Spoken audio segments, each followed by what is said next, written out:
बोलो वृंदावन बिहारी लाल की जय। सच्चिदानंद रूपाय विश्वोत्पत्त्यादि हेतवे तापत्रय विनाशाय श्री कृष्णाय वयं नमः।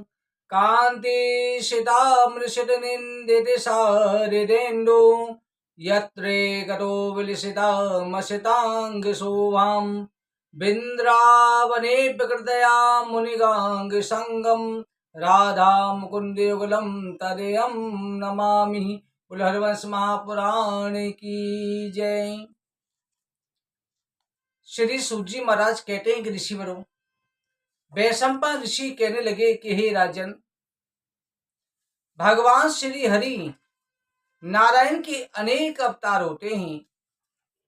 भगवान नारायण ने 24 अवतार लेकर के संसार में भक्तों की रक्षा करी। भगवान का सबसे दिव्य अनुपम अवतार होते हैं। जब जब संसार में अधर्म बढ़ता है तब तब परमात्मा अवतार ग्रहण करते हैं। परमात्मा का अवतार होता है। सर्वप्रथम भगवान का अवतार 12 अवतार हुआ। हिरण्यकश्यप हिरण्याक्ष दोनों भाई प्रबल राक्षस बने। हिरण्यकश्यप ब्रह्मा जी की तपस्या करने चला गया। हिरण्याक्ष ने ब्रह्मा जी से पहले वरदान प्राप्त करके पृथ्वी को लेकर के रसातल लोक में चला गया। जब भगवान श्री हरि ने कहा, हे ब्रह्मदेव, तुम सृष्टि की रचना करो, तब ब्रह्मा जी ने कहा कि मैंने मनु शतरूपा की रचना कर दी है। कश्यप ऋषि के द्वारा देवता राक्षसों की उत्पत्ति हो चुकी है, परंतु अभी तक ये सभी स्वर्ग लोक और लोकों में रह रहे हैं। इनके रहने के लिए मनुष्यों के लिए पृथ्वी होनी चाहिए। और इस समय पर पृथ्वी को हिरण्याक्ष नाम का आदित्य रसातल को ले गया है। भगवान ने उसी समय ब्रह्मा जी की नासिका के अग्रभाग से नासिका के द्वारा ब्रह्मा जी छींक एक 12 का बच्चा उत्पन्न हुआ, जो देखते देखते विराट रूप धारण कर लिया। सनकादिक ऋषि सभी स्तुति करने लगे। सभी समझ गए ये स्वयं भगवान नारायण हैं। 12 भगवान ने जल के अंदर प्रवेश किया और रसातल में जाकर के पृथ्वी को, जो रसातल के कीचड़ में डाल रखी थी, उठा करके अपने दांतका के अग्रभाग पर उठा के ले आए और ला करके जल के ऊपर स्थापित किया। हिरण्याक्ष ने उस समय भगवान का पीछा किया। भगवान को कई प्रकार के दुर्वचन भी कहे। भगवान का और हिरण्याक्ष का युद्ध हुआ। भगवान ने अपने सुदर्शन चक्र से हिरण्याक्ष का सिर काट डाला। इस तरह से संसार में लोक कल्याण के लिए भगवान विष्णु ने 12 रूप धारण करके संसार का कल्याण किया।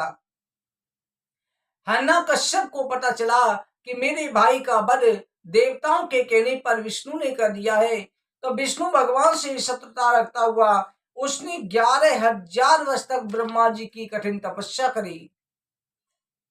इससे सम दम गुण ब्रह्मचर्य व्रत तप कर्म सभी धारण किए। आदित्य वसु साध्य मरुत रुद्र यक्ष राक्षस अप्सरा किन्नर दिक उत्तरक नदी समुद्र नक्षत्र बहुत गेचर माग्र देवऋषि सप्तऋषि राजसी सभी भयभीत हो गए, क्योंकि संसार में हिरण्याकश्यप के तप के बल से अग्नि प्रकट हो गई। जाके ब्रह्मदेव से प्रार्थना करी। ब्रह्मा जी अपने मानस पुत्रों के साथ प्रकट हुए। हिरण्याकश्यप के पास आकर के बोले कि मैं तुमसे प्रसन्न हूं, इच्छित वरदान मांगो। हिरण्याकश्यप ने कहा, पितामह, मुझे ऐसा वरदान चाहिए कि देवता राक्षस मनुष्य पिशाच गंधर्व असुर यक्ष कोई भी मेरा वध नहीं कर सके। तपोबल से युक्त ऋषि भी मुझे श्राप ना दे सके। शास्त्रास्त्र पर्वत वृक्ष शुष्क आज किसी भी पदार्थ से मेरी मृत्यु ना हो। जो व्यक्ति केवल एक थप्पड़ मारकर सी 100 वृत्त सेना वाहन को नष्ट कर सके, ऐसे व्यक्ति के हाथ से भी मेरी मृत्यु ना हो। चंद्र, वायु, अग्नि, जल, आकाश, इंद्र, वरुण, यम, कुबेर, दिक्पाल सभी मेरे अधीन हो जाएं। मैं दिन मरूं ना रात मरूं, 12 महीने ना मरूं, अस्त्र शस्त्र से ना मरूं, किसी भी पक्ष ना मरूं, दोनों पक्षों में ना मरूं, आगे न पीछे, ऊपर न नीचे, अस्त्र न शस्त्र, नर से न पशु से, किसी से भी मेरी मृत्यु ना हो। ब्रह्मा जी ने तथास्तु कहा। इंद्र आदि सभी देवता, ऋषि, मुनि गण सभी ने ब्रह्मा जी के पास जाकर के प्रणाम करके कहे, पितामह, आपने उस दैत्य को ऐसा वरदान दे दिया है, अब वो हम सबको नष्ट कर डालेगा। आप कृपा करके सबके कल्याण हेतु संसार के लिए कोई उपाय बताएं। ब्रह्मा जी सभी को आश्वस्त करते हुए बोले, उसकी कठिन तपस्या के फलस्वरूप उसकी मनोकामना पूरी तो करनी थी। उसकी मनोकामना पूरी होते ही भगवान विष्णु उसका वर अवश्य करेंगे। तुम निश्चिंत हो जाओ, भगवान नारायण के होते हुए तुम्हें किसी प्रकार की चिंता करने की आवश्यकता नहीं है। ब्रह्मा जी ने इस प्रकार देवताओं को आश्वासन दिया और सभी प्रसन्नता पूर्वक अपने अपने स्थान को चले गए। ब्रह्मा द्वारा वरदान प्राप्त करके हिरण्यकश्यप गर्भ में चूर हो गया। सभी ऋषि मुनि देवताओं को सताने लगा। यज्ञ भाग से देवताओं को हटा करके दैत्यों को यज्ञ का अधिकारी बना दिया। यह देख करके सभी देवता भगवान विष्णु की शरण में जाकर हिरण्यकश्यप के कर्मों का वर्णन करने लगे। भगवान विष्णु ने कहा कि देवताओं, तुम चिंता ना करो, मैं शीघ्र ही उस राक्षस का वध कर डालूंगा। वो मेरे भक्त प्रहलाद को सताएगा, तब मैं उसका वध करूंगा। इधर हिरण्यकश्यप की पत्नी गयादु के गर्भ से भगवान का भक्त प्रहलाद का जन्म हुआ। कहा जाता है जिस समय हिरण्यकश्यप तपस्या करने के लिए गया था, उस समय देवराज इंद्र ने देखा कि इस गयादु गर्भवती है, इसके गर्भ से भी राक्षस उत्पन्न होगा, उसका हरण करके ले जाता। देवर्षि नारद जी ने उसे बचा लिया, अपने आश्रम में ले गए। 11,000 वर्षों तक, जब तक राक्षस राज तपस्या कर रहा था, नारद जी ने अपने तप बल से उसके गर्भ को उत्पन्न नहीं होने दिया। अपने आश्रम में रख करके उसको सत्संग कराया, जिससे गर्भ में बालक ही भगवान का भक्त बन गया। कहा जाता है कि जिस समय माता के गर्भावस्था हो, उस समय भगवान की कथा श्रवण अवश्य करनी चाहिए। भगवान की कथा श्रवण करना, भगवान का सत्संग सुनना, ये सबसे बड़ा धर्म होता है। इसलिए सत्संग श्रवण करो। सभी देवता ऋषि मुनियों का रक्षक, उनके दुखों का अंत करने वाला भगवान का भक्त उत्पन्न हुआ।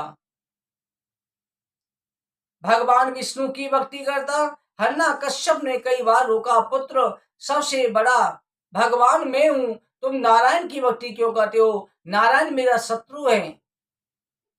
प्रहलाद जी ने कहा, पिताजी, मैं अपने शरीर को त्याग सकता हूं, पर प्रभु की भक्ति नहीं त्याग सकता। हिरण्यकश्यप को क्रोध आया, अनेक प्रकार से उसे मारने का यत्न किया। हाथी के पैरों के नीचे कुचलवाया, जलती हुई अग्नि में डलवाया, होलिका के द्वारा भी होलिका दहन करवाया, पर वहां भी भक्त प्रहलाद की रक्षा हो गई। आखिर में हिरण्यकश्यप तलवार लेकर के कहने लगा, मैं तेरा सिर काट देता हूं, बता वो विष्णु कहाँ है? तब प्रहलाद ने कहा, हम में, तुम में, खड्ग खम्भ में राम हमारा है। हे पिताजी, मुझ में भी प्रभु नारायण है, मेरे विष्णु हैं, हरि हैं, आप में भी हैं, इस खड्ग में भी हैं, और इस सामने जो खंबा है इसमें भी हैं। हिरण्यकश्यप ने कहा, इस खंबे में ही देखता हूं। हिरण्यकश्यप ने गदा लेकर के खंबे पर प्रहार किया, खंबे में से भयंकर आवाज आई। उसी समय भगवान नरसिंह रूप धारण करके आधा शरीर धड़ मनुष्य का और सिर मुख जो है सिंह का नरसिंह रूप धारण करके प्रकट हुए। नरसिंह भगवान ने हन्ना कश्यप को खेली खेल में पकड़ लिया और उसे उठा करके देहली पर ले गए। कहने लगे कि तुम महीने की गिनती कर, ये मैंने 30 13वां महीना बना लिया है। हन्ना कश्यप कहने लगा, हाँ प्रभु ये 13वां महीना है। भगवान ने कहा, पक्ष भी मैंने बढ़ा दिया है, 13वां महीना है। 13 दिन का ही पक्ष पड़ा, जिसे विश्व विध्वंसक खप्पर योग भी कहते हैं। दिन है ना रात है, सायकाल का समय है, ऊपर है ना नीचे है, तू मेरी गोदी में है। नर हूं ना पशु हूं, मैं नरसिंह हूं। अस्त्र है ना शस्त्र है, मेरे नाखून है, कह करके भगवान ने उसका पेट फाड़ डाला। अब भगवान को बहुत क्रोध आया कि हन्ना कश्यप ने उनके भक्त को सताया था। सभी देवताओं ने आकर की स्तुति करी, भगवान का क्रोध शांत नहीं हुआ। प्रहलाद जी चरणों में गिर गए, भगवान का क्रोध शांत हुआ। सभी देवतागणों ने फूलों की वर्षा करी। इस तरह से भगवान का नरसिंह अवतार हुआ। भक्तों आगे जो है भगवान का अगला अवतार राजा बलि के कारण भगवान विष्णु ने वामन रूप धारण करा। राजा बलि से 3 पग भूमि में ही, पग में सारी त्रिलोकी नाप ली, दैत्यों राक्षसों को भयपन किया और सभी को पाताल लोक भेज दिया। अगला इंद्र राजा बलि बनेंगे, वरदान प्रदान किया, हे राजा बलि तुम मेरे भक्त हो, अगले मनवंतर में तुम इंद्र की प्राप्ति करोगे, इंद्र पद तुम्हें प्राप्त होगा।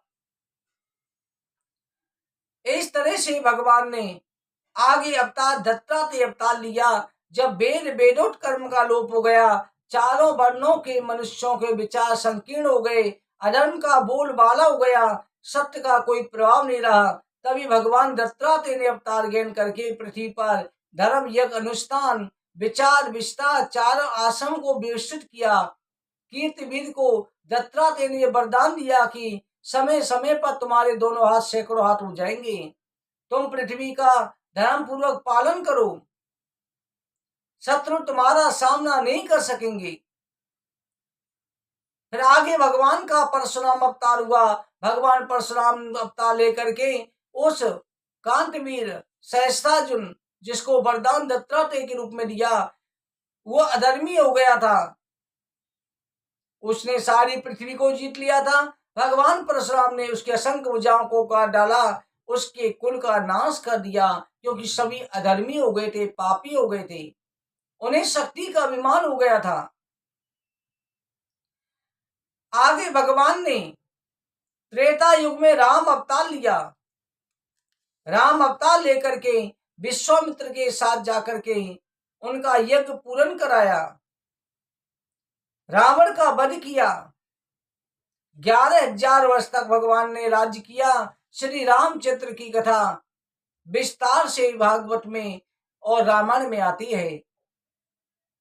द्वापर युग में भगवान का कृष्ण अवतार हुआ, जिनमें सालमेंद द्विज कंस अरिष्ट तूमस केसी पूतना नाग कुबलिया पीड़ी चार और मुष्टक अनेक मनुष्य रूपधारी दैत्यों का नाश किया।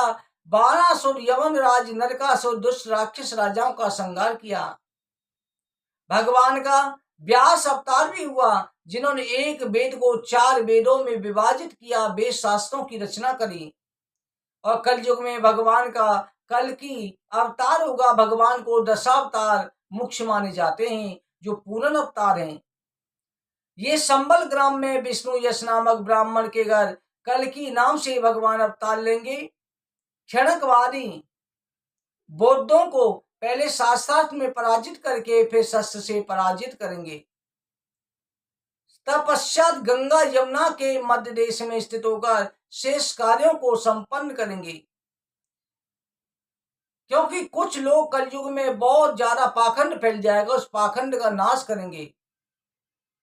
इस प्रकार से कलयुग की समाप्ति पर यह अवतार होगा। सभी राज मंत्री सैनिक प्रजा इतने भ्रष्ट व दुराचारी हो जाएंगे, आपस में लड़ कटकर के समाप्त हो जाएंगे। कलयुग के साथ संपूर्ण सृष्टि का नाश हो जाएगा, थोड़ा बहुत बचेगा, वो सदमार्ग पर आ जाएंगे। फिर सतयुग प्रारंभ होगा। और लोग शांति से धर्म कर्म का पालन करेंगे। वैशंपायन ऋषि कहते हैं कि हे राजन, एक बार संसार में घोर अंधकार छा गया, जिससे सूर्य चंद्र सभी ग्रह लुप्त हो गए। आकाशीय बिजली जगमगाहट, बादलों की भयंकर गरजगाहट, मानो आकाश गिर के टूट रहा हो। वज्रपात उल्कापात के साथ गर्म जल की वर्षा हो रही थी। आकाश मानो पिघल रहा हो, भयंकर भूचाल हो रहा था। ऐसा कलयुग के समय पे भी होता है, कलयुग के अंत पर होता है। ऐसे त्रस्त वातावरण में भगवान विष्णु रथ पर सवार होकर, जिस पर गरुड़ पक्षी का चिन्ह लगा हुआ था, दिव्य रूप से प्रकट हुए। उन्हें देखकर के देवतागर आकाश में जय जयकार करने लगे, क्योंकि देवता और राक्षसों का उस समय युद्ध हो रहा था। तब उनके अस्त्र शस्त्रों के कारण ये हो रहा था। उस समय मैं दानव ने अपने पुत्र को जरा निर्मित माया में पर्वत शस्त्र का प्रयोग किया था, जिससे देवता बेचैन हो रहे थे। मैं दानव की माया की वृद्धि देखकर भगवान विष्णु ने वायु और अग्नि की राक्षसी माया को नष्ट करने वाले आदेश दिया। राक्षसी सेना नष्ट होने लगी, पर्वतीय माया समाप्त हो गई। अग्नि के प्रकोप से दानवों के विमान नष्ट हो गए, पृथ्वी पर गिर पड़े। इस प्रकार दानवी माया का अंत हुआ, राक्षस पराजित हुए, इंद्र को विजय प्राप्त हुई। चारों तरफ देवतागण भगवान विष्णु की जय जयकार करने लगे। सत्य व धर्म राज्य स्थापित हो गया। सभी प्राणी पाप से रहित हो गए। विश्व से अज्ञान रूपी अंधकार दूर हो गया। चारों तरफ यज्ञ हवन, देवताओं के सृष्टि वाचन होने लगे। दैत्यों के पराजय का समाचार सुनकर काल नेमि नामक दैत्य बहुत क्रोधित हुआ। उसका शरीर मंदराचल पर्वत के समान था। सूर्य के समान तेज युक्त मुकुट धारण किए, चांदी के आभूषणों से युक्त 100 भुजा धारण किए हुए युद्ध में आया। उस समय आकाश में भयंकर वो स्वर करने लगा, सभी देवताओं को भस्म करना चाहता था। उसे केवल त्रिनेत्र भगवान त्रिलोकीनाथ ही हरा सकते थे। मासुर काल नेम को देखकर दानवों में नया जोश आया। सभी युद्ध करने के लिए आए। मैं दानव 12 हिग्री विपचित्र पुत्र श्वेत खर लंबा बलि का पुत्र गदा चक्र परसा मूसा धारण करके युद्ध में आए। काल नेमी युद्ध में था। दूसरी तरफ देवराज इंद्र भी यम कुबेर अग्नि वायु के साथ में आया। भयंकर युद्ध होने लगा। उस युद्ध में काल नेम के सामने देवता पराजित हो गए। देवता काल नेम के बंदी गृह में पड़ गए। परंतु जब वेद धर्म क्षमा सत्य नारायण भगवान लक्ष्मी ये पांचों काल नेम के अधिकार में नहीं थे, सब कुछ अधिकार में था। अत्यंत क्रोधित होकर वैष्णव पद को प्राप्त करने की इच्छा से भगवान विष्णु के पास गया। श्याम वरण पीताम्बरधारी शंख चक्र राशि भगवान विष्णु को देख करके काल नेमी क्रोध से बोला, अच्छा ये मेरे पूर्वज दानवशियों का शत्रु है। इसी ने समुद्र में रहने वाले मधुकेतव असंख्य दानवों का नाश किया है। इसी दुष्ट ने मेरे पूर्वज झरना कश्यप दैत्यों का वध किया। आज अच्छा मौका है, मैं इस दुर्मति को अपने किए हुए कर्मों की मजा चखा करके सदा सदा के लिए शांत कर देता हूँ। इस प्रकार से दानवराज कालनेमी भगवान विष्णु को अपमानजनक शब्द बोलता रहा, परंतु भगवान विष्णु को जरा भी क्रोध नहीं आया। वो सदा की भांति प्रसन्न चित्त थे, मंद मंद मुस्कुरा रहे थे। दानवराज की क्रोध की वाणी सुनकर के बोले, दानवराज घमंड अत्यंत तुच्छ होता है, वीर वही होता है जिसे कि शक्ति रहते हुए भी क्रोध नहीं होता, जिसे शक्ति रहते हुए भी क्रोध नहीं आता। तुम अपने देह को खो करके गर्भ के दोष को धारण करके पहले मृत्यु को प्राप्त हो चुके हो। विष्णु की इस प्रकार की वाणी को सुनकर के दानव राज कालने में जोर का ठाका मारकर हंसा, भयंकर क्रोध करके भगवान विष्णु पर प्रहार किया। साथ में अनेक राक्षसों ने भी भीषण शस्त्रों से भगवान विष्णु पर आक्रमण किया। कालनेम ने अपनी भयंकर गदा विष्णु भगवान के वाहन पक्षीराज के मस्तक पर दे मारी। पक्षीराज गरुड़ बहुत पीड़ित हुए, चक्कर खाकर के पृथ्वी पर गिर पड़े। इससे भगवान विष्णु को आश्चर्य हुआ। भगवान को क्रोध आया, उन्होंने सुदर्शन चक्र हाथ में धारण किया, फिर अपने चक्र से कालनेम की बाहें मस्तकों को काट डाला, पृथ्वी पर धराशायी कर दिया। कालनेम सदा सदा के लिए शांत हो गया, साथ में सभी राक्षसों को भी मार गिराया। सभी देवता ऋषिगण भगवान विष्णु की जय जयकार करने लगे, उनकी स्तुति पूजन करने लगे। भगवान विष्णु ने सभी देवताओं को उनके पदों पर आसीन कर दिया। सभी देवताओं को आश्वस्त करके भगवान अपने बैकुंठ धाम को चले गए। वैशंपायन ऋषि कहते हैं कि हे राजन, एक बार भगवान विष्णु और नारद जी का संवाद हुआ। देवर्षि नारद जी भगवान विष्णु के पास गए और जाकर के भगवान विष्णु को अनेक प्रकार से स्तुति करी। भगवान विष्णु से निवेदन किया, तो उस समय पर भगवान से प्रार्थना कर कहा, हे प्रभु, भरत वंश में सभी देवताओं ने जन्म ग्रहण कर लिया है। युधिष्ठिर, धर्म, इंद्र अर्जुन के रूप में, भीमसेन वायु के रूप में, नकुल और सहदेव दोनों अश्विनी कुमारों के रूप में, कर्ण सूर्य के, द्रोणाचार्य बृहस्पति के, विदुर यमराज के, दुर्योधन कलि के रूप में, सभी किसी न किसी देवताओं के अंश में रूप में पैदा हुए हैं। समस्त लोकों का भ्रमण करने वाले नारद जी ने कहे, प्रभु, सभी देवताओं ने राजा दुष्ट राजाओं के संहार हेतु पृथ्वी पर जन्म ग्रहण किया है, ये सब बेकार है। जब तक नर नारायण पृथ्वी पर अवतार लेकर इन राजाओं का संहार नहीं करेंगे, तब तक देवता भी कुछ नहीं करने वाले, क्योंकि सभी देवताओं की शक्ति आपके द्वारा ही संचालित होती है। जब सभी ने आपकी योजना के अनुसार जन्म ग्रहण कर लिया है, तो आपने क्यों नहीं अवतार ग्रहण किया? आपको भी पृथ्वी पर अवतरित होकर राक्षसों का अंत करना चाहिए। वैशंपायन ऋषि कहते हैं कि हे राजन, नारद जी के वचनों को सुनकर के विष्णु भगवान मुस्कुराते हुए बोले, कहने लगे, हे देवर्षि, अब ब्रह्मा जी को मैंने आदेश दिया है कि मैंने किस वंश में किस रूप में अवतार ग्रहण करना है। भगवान विष्णु ने सभी देवताओं को भी आदेश पहले दे रखा है। ब्रह्मा जी ने भी स्वयं बताया था कि महात्मा वरुण के पास यज्ञ के समय दूध देने वाली अनेक गाय थी। एक बार भगवान कश्यप ने वरुण से यज्ञ हेतु उन गायों को लिया, पर यज्ञ कार्य संपन्न होने के पश्चात अपनी दोनों पत्नी अदिति और सुरभि के कहने से कश्यप गायों को लौटाना नहीं चाहते थे। गाय हमारी जीवन शक्ति है, इसके सिवाय अन्य सहायक नहीं है। तो उस समय पर इस घटना से उचित होकर के वरुण ने श्राप दे दिया, हे कश्यप, मेरे श्राप से तुम पृथ्वी पर वासुदेव नामक ग्वाले के रूप में मथुरा में जन्म ग्रहण करोगे और गायों का पालन करेंगे। आज वही कश्यप गायों का पालन कर रहे हैं। उनकी दोनों पत्नियां अदिति व सुरभि भी देवकी और रोहिणी के रूप में अवतरित हो चुकी हैं। अतः वासुदेव के घर में शीघ्र ही में कृष्ण रूप में अवतरित होकर के पापियों का संहार करूंगा। इस प्रकार से नारद जी को भगवान विष्णु ने जब बताया, नारद जी वहां से चल करके मथुरा में स्थित एक उपवन में आए। उन्होंने अपने आने की सूचना एक दूत के द्वारा उग्रसेन के पुत्र कंस के यहाँ भिजवाई। समाचार पाते ही कंस ने नारद से मिलने के लिए प्रस्थान किया।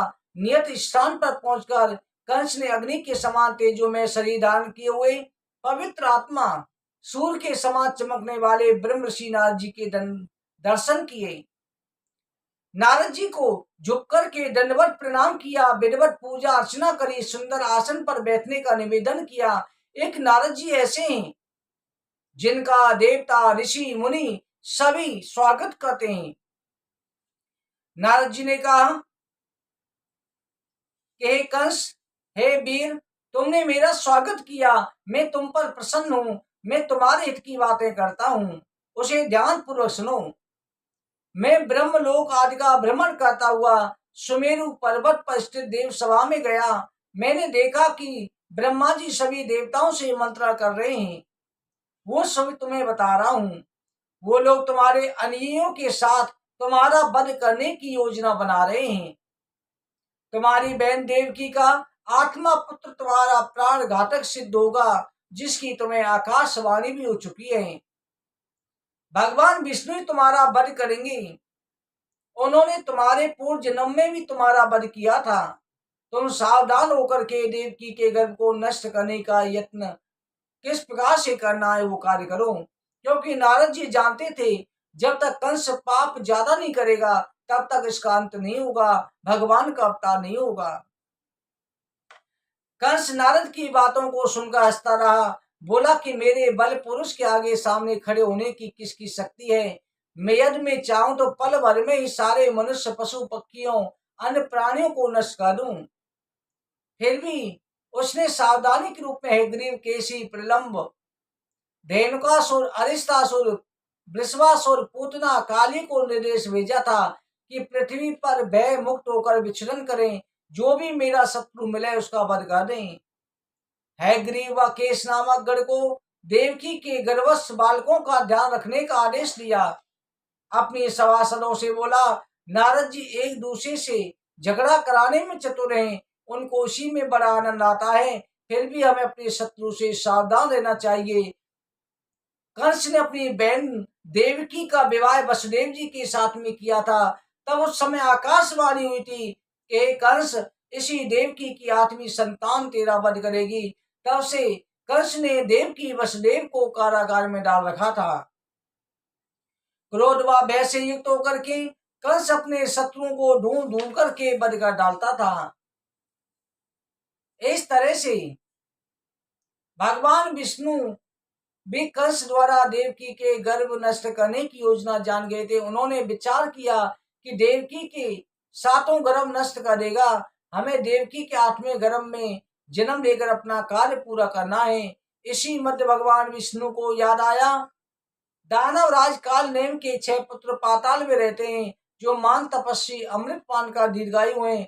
उन्होंने अपने दादा हिरण्यकश्यप की इच्छा के विपरीत ब्रह्मा जी की आज्ञा से ब्रह्मा जी का भजन करके वरदान प्राप्त किया था, अमृत का वरदान प्राप्त किया था। इससे हिरण्यकश्यप ने उन्हें घर से निकाल दिया था, श्राप दिया था कि तुम अपने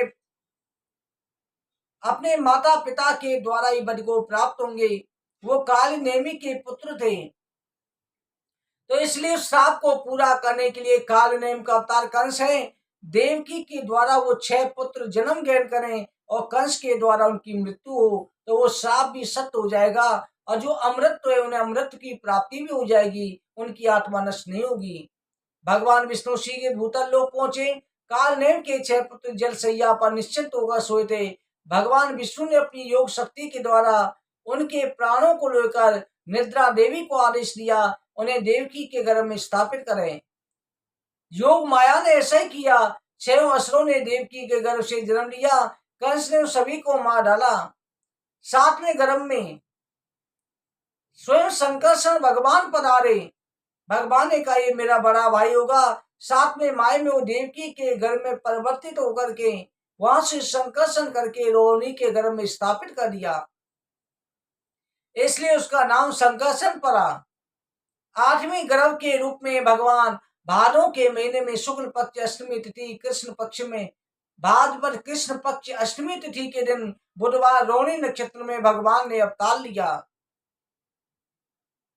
भगवान ने अवतार लेकर के वसुदेव जी के द्वारा वसुदेव जी को आज्ञा दी कि मुझे ब्रज में पहुंचा दो, नंद बाबा के यहाँ पहुंचा दो। योग माया को आदेश दिया कि तुम नंद बाबा के यहाँ पर जाकर के जन्म ग्रहण करो।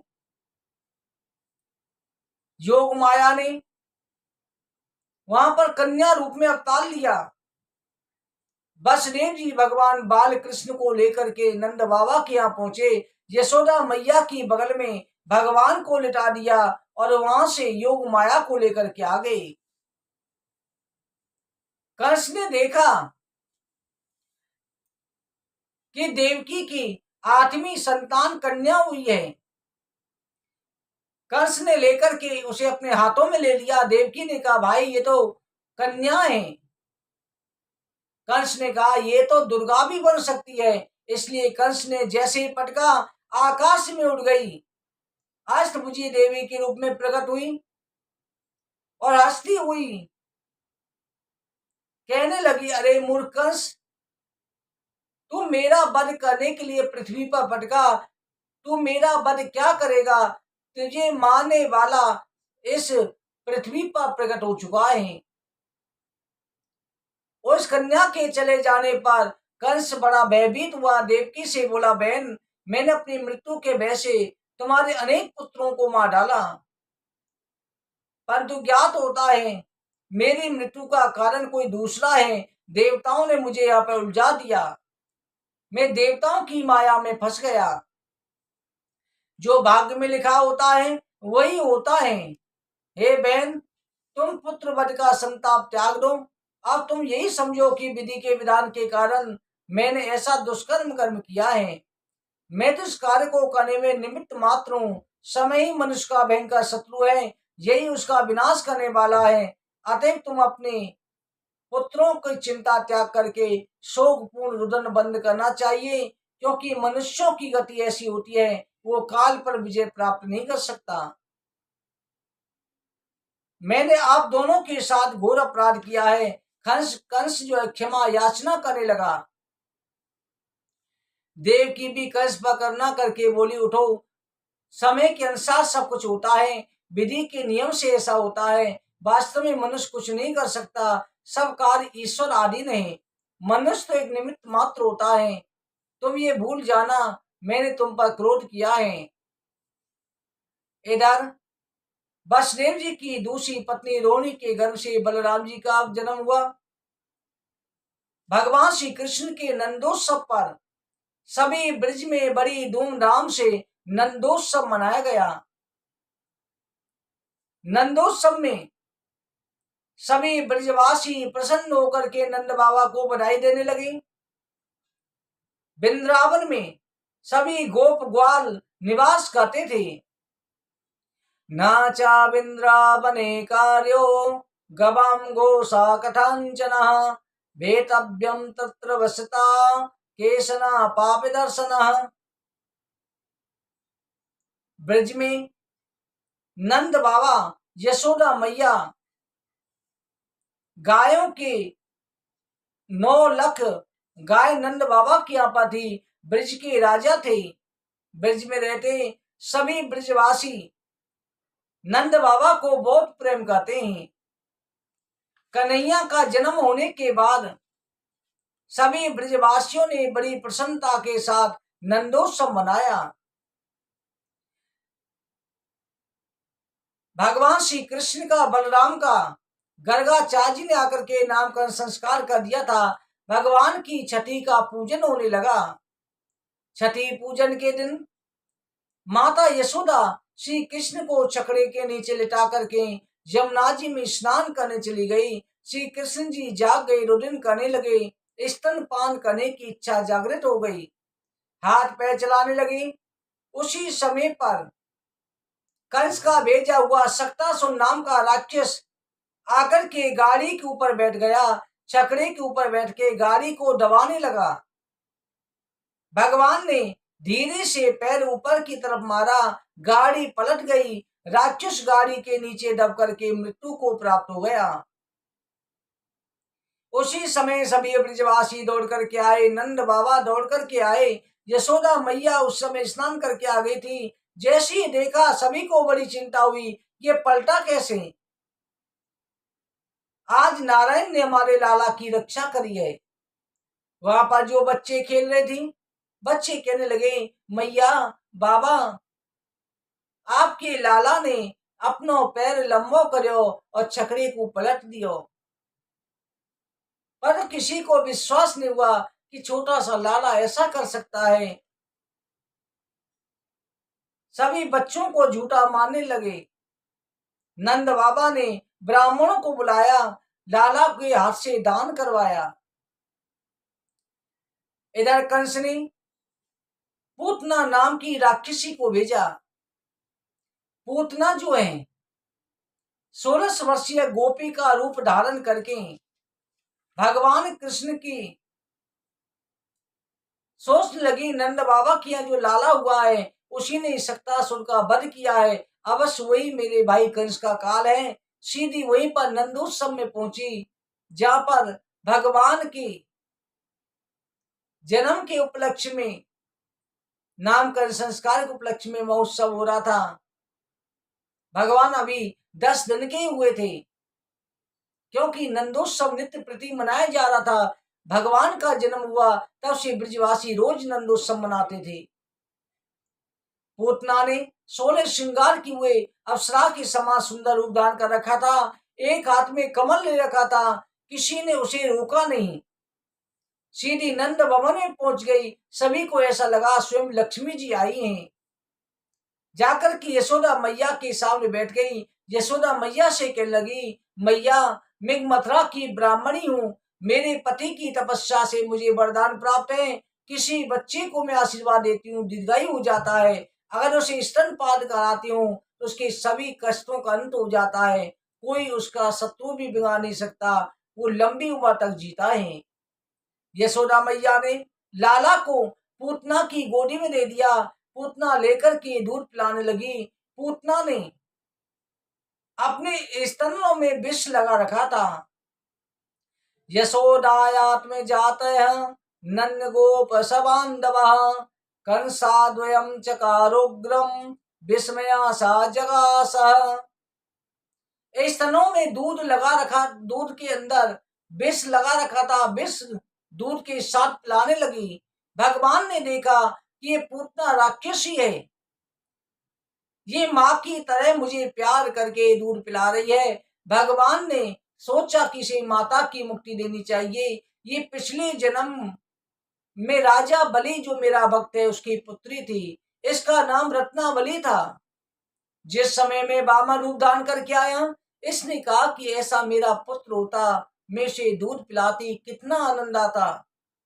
भगवान ने तथास्तु कहा। जब मैंने त्रिविक्रम विशाल रूप धारण किया तब इसके मन में विचार आया, ऐसा मेरा पुत्र होता तो मैं विष दे देती, तब भी तथास्तु किया।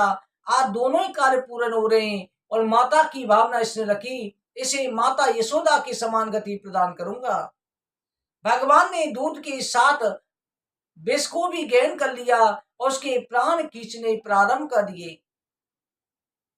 पूतना के जैसे ही प्राण खींचने लगे, पूतना चिल्लाने लगी, पूतना पूतना पूत मुझे छोड़ो, बेटा मुझे छोड़ो। राक्षसी का रूप धारण करके आकाश मार्ग से मथुरा की तरफ दौड़ी। यशोदा मैया ने जैसे ही देखा, यशोदा मैया ये सब कुछ देख करके भयभीत हो गई। सभी ब्रजवासी भयभीत हो गए। सभी ब्रजवासी भी भयभीत होकर के हाथों में अस्त्र शस्त्र लेकर के पीछे पीछे दौड़ रहे हैं। भगवान ने अपना विशाल जो आकार है, अपना विराट रूप है, वो छोटे से बाल रूप में धारण कर लिया, जिससे बहुत भारी शरीर हो गया। पूतना गिर पड़ी, पूतना के प्राण पखेरु उड़ गए। इधर नंद बाबा भी मथुरा गए हुए थे कंस के पास, कंस को कर देने के लिए। नंद बाबा भी आ गए। नंद बाबा ने देखा कि लाला के ऊपर तो बड़े बड़े संकट आ रहे हैं। ब्रजवासियों ने पूतना के स्तनों में दूध पूती हुए लाला को वृक्ष स्थल से उठा लिया। सीढ़ी लगाकर के पूतना के शरीर पर चढ़े थे। पूतना ने विशाल 100 योजन का शरीर धारण कर रखा था। पूतना के शरीर को काट काट के कुल्हाड़ियों से टुकड़े किए गए, अनगिनत चिता बनाई गई, तब उसके शरीर को दाह संस्कार किया गया। वैष्णव पर ऋषि कहते हैं कि राजन, पूतना की शरीर से एक ऐसी सुगंधी निकली, पूरा ब्रज सुगंधित हो गया। दुर्गंध नहीं निकली थी, सुगंधी निकली, क्योंकि भगवान ने जिसको मां माना है, माता की गति दी है, उस शरीर में दुर्गंध कैसे हो सकती है। पूतना को वही गति दी जो माता को गति प्राप्त होती है। माँ यशोदा को जो गति मिलनी थी, वही गति पूतना नाम की राक्षसी को दी गई। पूतना राक्षसी सीधी गोलोक धाम चली गई। गोलोक धाम में जन्म मरण से मुक्त हो गई। ऐसे दयालु श्री कृष्ण है जो वध करने के लिए आई, मृत्यु प्रदान करने आई। पूतना जैसी राक्षसी को माता की गति प्रदान करते हैं। ऐसा संसार में कौन परमात्मा हो सकता है, कौन हो सकता है जो माता की गति प्रदान करे। भक्तों, इस तरह से भगवान श्री नारायण बाल कृष्ण अनेक लीला करते हैं।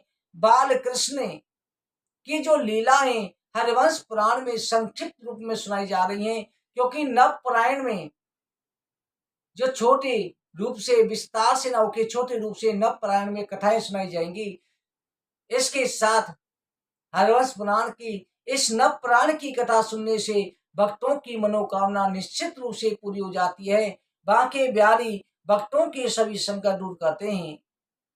भक्तों, कल की कथा में भगवान के द्वारा यमराजुन का मोक्ष और भगवान बाल कृष्ण की लीलाओं का वर्णन किया जाएगा। बोलो हरिवंश महापुराण की जय। भक्तों, आज उपाय जो करना है, आज के उपाय में आपको थोड़े से चावल लेने हैं और चावल के साथ एक सुपारी लेनी है और साथ में पीपल का या बड़ का पत्ता लें। उस पत्ते पर भगवान के सामने स्वास्तिक चिन्ह बनाएं, बीच में चावल रखें, उसके ऊपर सुपारी रखें और अगर 2 केला हो आपके पास, उन केला पर स्वास्तिक चिन्ह बना करके भगवान के सामने रख दें और साथ में इसी मंत्र का जाप करना है, एक माला। ओम देव की सत गोविंदा वासुदेव जगतपते देहि में तनेम कृष्णा तो अमहम सन्नम गता। इस मंत्र का जाप करके उनमें से एक केला लेकर के आपको गाय को खिला देनी है। और उस दिन नहीं जा सकते, दूसरे दिन जा खिलाया हो और एक केला को पति पत्नी ग्रहण कर लें, या एक भी पत्नी तो अवश्य ग्रहण करे। केवल ये उपाय करना है और इस उपाय को करने से जो आज की कथा का सारांश फल है आपको निश्चित रूप से प्राप्त होगा। हमारा आशीर्वाद है भगवान बांके बिहारी कृपा से आपकी मनोकामना अवश्य पूरी हो।